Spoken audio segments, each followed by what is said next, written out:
ఇప్పుడు రేవంత్ రెడ్డి చేతులు ఏముందయ్యా అని అంటే తెలంగాణ రాష్ట్రంలో 3 పిల్లలు ఉన్నటువంటి వాళ్ళు లేదా అంతకంటే ఎక్కువ మంది పిల్లలు దాన్న ఏడి 3 పిల్లలు అంతకంటే ఎక్కువ మంది పిల్లలు ఉన్నటువంటి వాళ్ళు బీసీలలో ఎస్సీలలో ఎస్టీలలో ఎక్కువగా ఉన్నారు. అవునా? మరి 3 పిల్లల నిబంధన అంటే 2 పిల్లల నిబంధన 2 పిల్లల నిబంధన ఎత్తేయాలి. స్థానిక ఎన్నికల్లో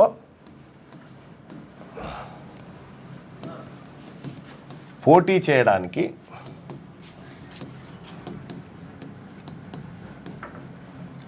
ఇద్దరు పిల్లల నిబంధన ఎత్తేయాలి.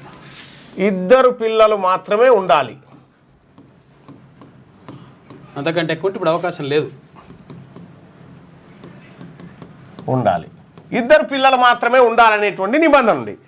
ఈ నిబంధన ఎత్తేస్తందుకు హైకోర్టుకు పోవాల్సిన పని లేదు, పార్లమెంట్ ఆమోదం అక్కర్లేదు, లేకపోతే గవర్నరు ఆమోదం అంతకంటే అక్కర్లేదు.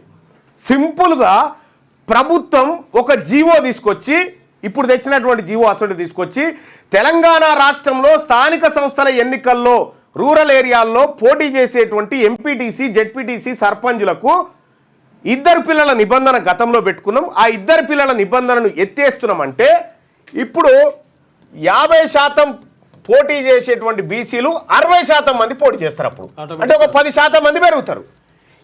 ఈజీగా పెరిగేది చేస్తలేడు చూడ్రి.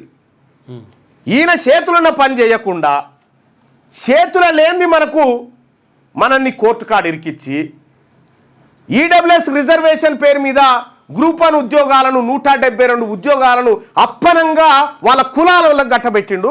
ఆడ నిన్న శిల్పకళా వేదికలో అవి ఇచ్చుకుంటా దిగుతా ఉన్నాడు. 1 నంబర్ చోర్ గవర్నమెంట్ ఇది.